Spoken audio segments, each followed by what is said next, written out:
Do you think you've become some kind of superhero emerging from the shadows?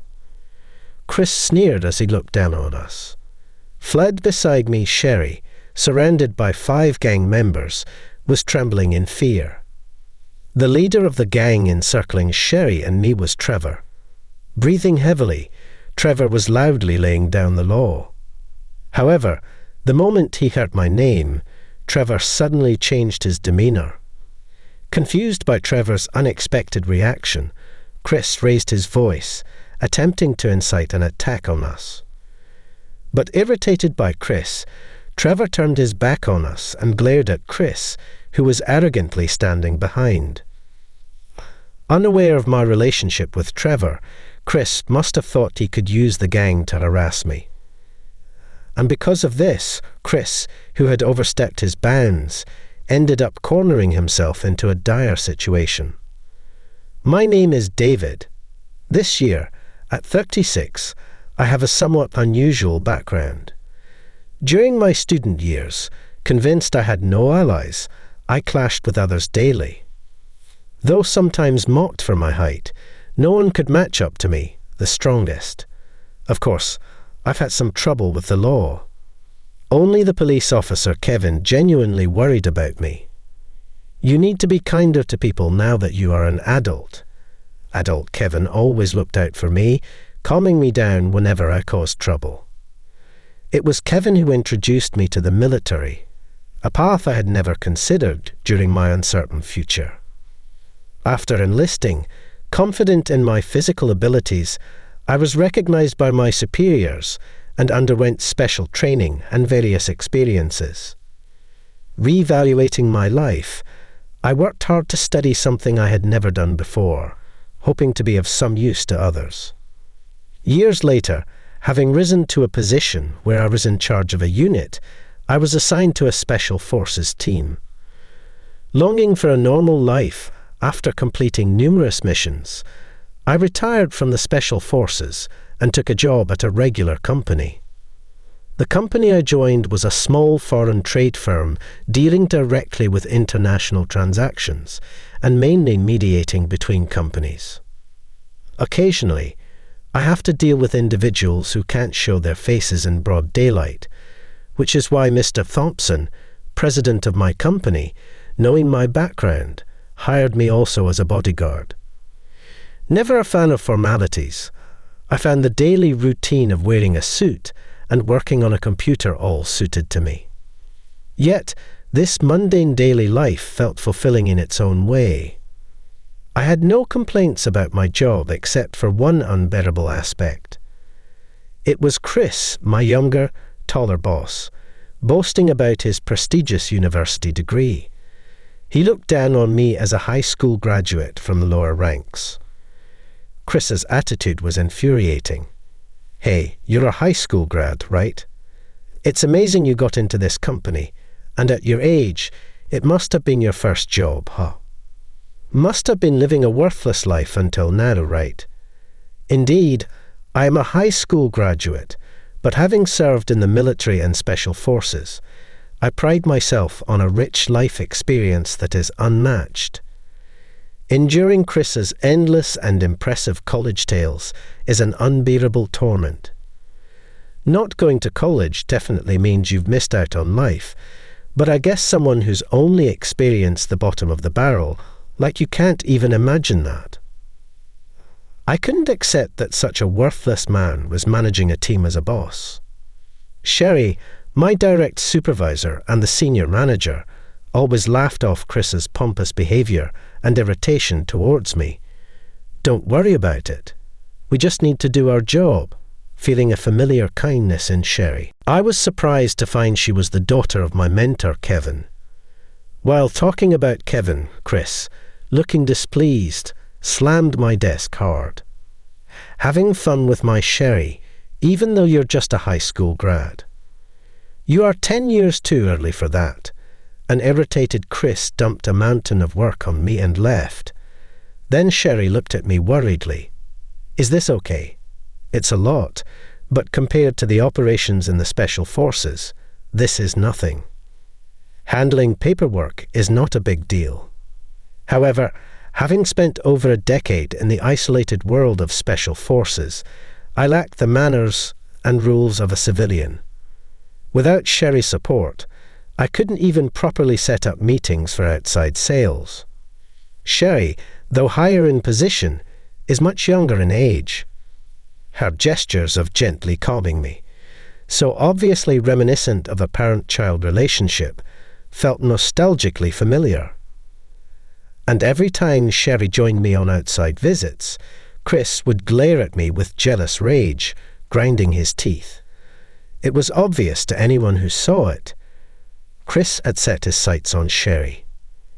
Indeed, Sherry, with her beautiful looks and bright personality, was well regarded by the staff and an incredibly attractive woman. Sherry, uncomfortable with his advances, tried to keep her distance. But Chris, undeterred, would seize any opportunity to approach her and invite her. Sherry, I found a great place.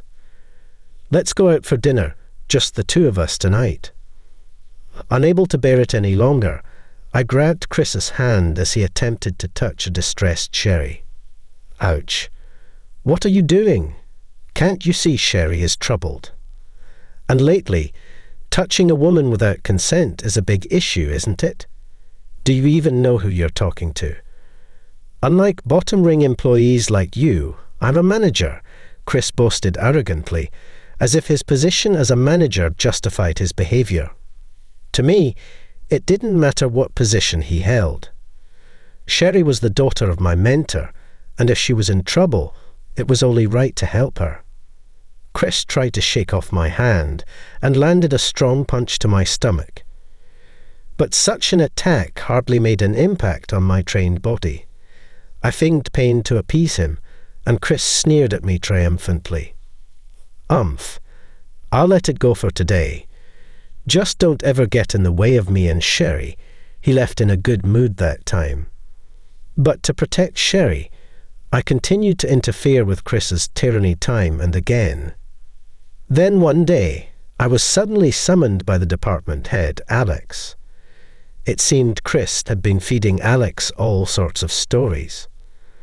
Although I couldn't agree with being reprimanded, I kept apologizing. Unlike Sherry, who came to console me after the lecture, Chris came to gloat. After all, a useless person like you is just dead weight to the company. Just quit already. Causing trouble here would only burden Sherry and Mr. Thompson, who had hired me, as much as I wanted to retaliate. I had no choice but to let Chris's insults slide. However, as I continued to intervene to keep Chris away from Sherry, my desk began to pile up with work he dumped on me daily. The volume of work kept increasing over time, and soon I was buried in so much busy work that I couldn't even make the last train home, let alone leave on time. I'm making a useful employee out of a bottom rung like you. Be grateful. Sherry, worried about me, offered her help, but before we knew it, it was past midnight. Seeing the time, Sherry suddenly smiled at me. It's too late now, can't be helped. Let's grab some dinner and then take a taxi home. I couldn't refuse Sherry's invitation, nor should I let her go home alone. All right, as a thank you for helping me with the work, dinner's on me tonight. Sherry's childlike expression of joy, a stark contrast to her usual beauty, felt incredibly endearing. The pleasant time flew by quickly, and I left Sherry in front of the restaurant to look for a taxi on the main street. Just as a taxi pulled up, I heard Sherry scream. Rushing back, I found Sherry surrounded by 5 large men. What are you guys doing? We'll deal with the guy later. Miss, would you come with us? As I brushed off the man's hand that was grabbing Sherry, he glared at me with a demonic expression. Hey, who do you think you are? Don't you know me? I'm Trevor, the gang leader around here. The gang Trevor claimed to be a part of was one that Mr. Thompson had warned me about, and Trevor was their young leader. His large build and sharp eyes would make any ordinary person want to flee immediately. But no matter who the opponent was, I couldn't back down. It doesn't matter who you are. If you lay a hand on her, I won't hold back. Facing Trevor's eye, his first flew towards me with resolve. I thought I could handle the attack, but it was tough to bear after several hits. Seizing a moment's gap, I grabbed Sherry's hand and attempted to escape from the situation. But there were 5 of them. They weren't going to let us escape that easily. Cut off from any escape, I was deflecting the attacks from Trevor and his gang when a familiar voice echoed from the shadows of a building. "What are you doing? Hurry up and finish him off."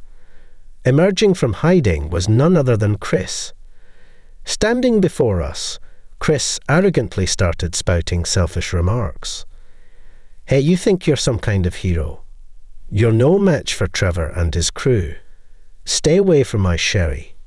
Chris, convinced of his absolute superiority, looked down on me with a smug grin. Facing 5 opponents, I had no way out, and even I couldn't protect Sherry under these circumstances. Sherry, paralyzed with fear, trembled and couldn't move. In this dire situation, I racked my brain for a solution, but came up empty, falling right into Chris's trap. However, upon closer inspection, Trevor's face looked familiar. Wondering if it could be him, I introduced myself. "Could you be Trevor?" "I am Trevor." "What do you mean by kid you be? Do you think you'll be allowed to act like that?" Irritated by my words, Trevor frowned and glared at me condescendingly. "Do you recognize me? I'm David." Right after I introduced myself, Trevor's eyes widened and his face turned pale. Then, in a panic, Trevor started apologizing profusely. Despite being in the middle of the road, "Wait, you're David. I'm terribly sorry for my ignorance and disrespect. Hey, you all apologize too." Now shaken by Trevor's sudden erratic behavior, the rest of the group hastily apologized to me.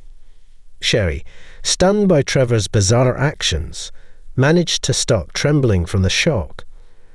And above Chris's astonished face floated numerous question marks. "David, what on earth are you?" Dumbfounded by Trevor's repeated apologies, Sherry looked back and forth between me and Trevor. Losing patience with Trevor and his crew's inexplicable fear, Chris started yelling and berating them. "Trevor, what are you doing? Hurry up and teach this guy a lesson." "Shut up. Do you even know who this man is? David here used to lead the gang that ran this area, and I owe him a lot. Someone like you has no right to speak lightly of him." Before meeting Kevin, I used to vent my frustrations and cause trouble, and that's when I met Trevor. Trevor suddenly came to me, who was undefeated at the time, wanting to be my disciple. Initially reluctant, I eventually started taking care of Trevor, who would always please follow me around. This odd relationship with Trevor somewhat changed something in me I never expected to reunite in such a manner. Trevor kept apologizing to me. Confused by Trevor's turnabout, Chris still ordered them to attack me and Sherry. Who cares about the past? You said you'd listen to me, so do it now. Despite Chris's harsh words, Trevor defiantly glared back at him. Unable to comprehend Trevor's actions, Chris looked absent-mindedly scratching his head. Suddenly stopping, he pulled something from his jacket's inner pocket, holding something shiny and sharp. Chris screamed and lunged at me. Easily dodging Chris's attack, I grabbed his hand and knocked the dangerous object to the ground. "What are you even doing? Stay away from my Sherry. Trevor, you're useless to me." Enraged and turning red, Chris hurled insults at Trevor and his crew. But Trevor and his crew remained unfazed by Chris's words. Letting go of his arm, Chris stumbled and fell to the ground. Getting up while glaring at me fiercely, Chris continued to loudly insult me and Trevor's crew. Then, holding his arm in pain, he fled the scene. Sherry, having witnessed everything, looked at me with a face that couldn't hide her astonishment. I didn't want Sherry to know, but in this situation, I had no choice but to explain. Taking a deep breath, I slowly shared my past with Sherry. Truth be told, I didn't always live a life I could be proud of. In the past, it was during such times that I met your father. As I shared the story of how I met Kevin, Sherry's face lit up with understanding and relief. Confused by her unexpected reaction, Sherry began to speak with a joyful smile. So it was you. I heard stories from my father, and I'm glad to see you're just as kind and straightforward as I imagined. It seems Sherry had heard about me directly from Kevin himself. Despite the trouble I had caused, learning that Kevin had spoken fondly of me made me feel somewhat bashful.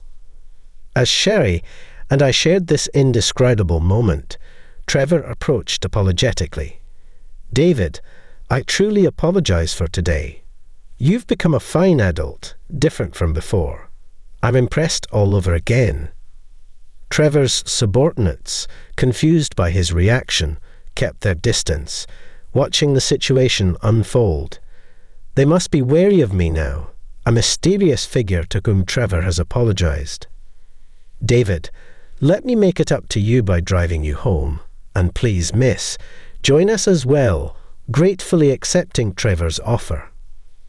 I got into the car he guided us to, as I relaxed, thinking this was a moment to catch my breath. She looked at me with sparkling eyes. "David, I don't know the details, but you were in some incredible places, weren't you? Do you have amazing muscles or something? Even after retiring, I haven't skipped my daily training routines." With a body fat percentage of 5%, my physique maintained through consistent training and exercise, even after my Special Forces days, is indeed extraordinary. Sherry's fascination with muscles seemed to erase any fear she had from being attacked earlier. Though the conversation took an unexpected turn, I was relieved to see Sherry's spirits lifted after ensuring Sherry's safe return home. Trevor also drove me to my place. As we were about to part ways, Trevor stepped out of the car to speak to me. "David, if there's anything I can do for you, just let me know. And about that Chris, it seems he holds quite a grudge against you." The information Trevor shared about Chris was astonishing, but now I had proof that Chris couldn't boast about being a manager anymore. The next day, I was greeted by a visibly irate Chris as I arrived at work. Immediately upon seeing me, he grabbed my suit and looked down at me with a glare. Chris began to boast about his past, as if trying to intimidate me. Yesterday was just a mistake, right? I mean, I was part of a bad gang back in high school. There's no way I'd be scared of someone like you. It seems Chris met Trevor through a senior's introduction during their college years, but from the way Trevor refers to him, they don't seem to be on equal footing. More likely, Chris was somewhat of an underling to Trevor. Despite this, Chris boasts about having Trevor as his protector, looking down on me with a complacent smile. Fed up with Chris's attitude, I shrugged off his grip and made a call, leaving my phone on speaker. "Trevor, are you available right now? Jess is always happy to hear from you, David." Chris, taken aback by Trevor's unusual tone, froze with wide eyes. He hadn't expected me to call Trevor. Ignoring the stunned Chris, I continued the conversation about what happened yesterday. "That was all true, right?" "Yes, Chris was the one who paid us to attack you and your friends. His reckless behavior, pretending to be a gang leader, has been quite a nuisance." Chris, panicked by Trevor's statement, tried to end the call immediately, but several employees had already arrived at the office. He found himself under the cold, disdainful gazes of those around him. "This is a lie. I don't know anything about this, David. You must be forcing him to say these things." As Trevor continued to expose Chris's actions, Chris turned pale, covered his ears, and collapsed to his knees. Trevor was furious at being called a liar and berated Chris over the phone. Upon hearing the commotion, Mr. Thompson appeared. After learning of Chris's misdeeds from nearby employees, Mr. Thompson sighed deeply and looked at Chris with disdain. "Chris, is this true?" "Well, this is. As Chris tried to mumble an excuse, Mr. Thompson pressed him for an answer. Resigned, Chris, his face gone from pale to white, apologized to Mr. Thompson. Mr. Thompson, looking weary, addressed Chris, who was barely able to voice his apology. "You're apologizing to the wrong person, aren't you?" "I understand, David. I'm sorry." Chris, seemingly still not fully convinced he should apologize to me, swallowed his pride and offered an apology. Not only did Chris's scheme fall through, but he was also stripped of his managerial position on the spot by Mr. Thompson. Moreover, surprisingly, Chris was demoted all the way down to a regular employee, possibly due to Mr. Thompson's decisive action. Days after the apology incident, Chris, having finally realized his unwarranted behavior, completely stopped his unreasonable demands and arrogant attitude towards his juniors. However, for some reason, whenever Chris caught my eye, he would stop, back away, and flee. It was rare for Chris to initiate a conversation, but that day he approached me with a nervous, somehow smug expression reminiscent of the old times. "David, you're a high school graduate, right? Can you speak French?" It seemed Chris had received a call from a client I was in charge of who could only communicate in French. Chris probably assumed that because I was a high school graduate, I wouldn't be able to handle communication or consultations in French. However, thanks to my diligent studies, before joining the Special Forces, I could easily speak French, so there was no issue. After smoothly concluding the discussion with the client, the surrounding employees looked at me with admiration. Speaking French was nothing out of the ordinary for someone with my Special Forces background, but it seemed to have taken everyone else by surprise. Isn't this normal? Did I do something strange again? For me, who had spent a significant amount of time abroad, such skills were to be expected. Apparently, Chris, who had always boasted about his education and acted superior, was known among the employees as an incompetent college graduate due to his lack of French proficiency. Indeed, Chris's attempt at speaking French over the phone was barely coherent. I managed to understand only that he desperately wanted me to take over the call. As my reputation significantly improved, Chris, once a manager and a college graduate, was now labelled useless, drawing disappointed looks. Employees who had once been looked down upon by Chris now chuckled at his complete loss of dignity. Humiliated, Chris returned to his desk, holding his head in his hands. From then on, cases requiring French communication were almost always directed to me. Although it happened occasionally, Chris would revert to his arrogant behaviour towards juniors, only when I wasn't around. However, no employee would listen to the commands of the inept former manager who couldn't speak French, and not a single person entertained Chris's demands or unreasonable requests anymore. One day, upon returning from an external visit, I caught Chris unsuccessfully hitting on a new female employee. This isn't what it looks like," she insisted, and I had no choice.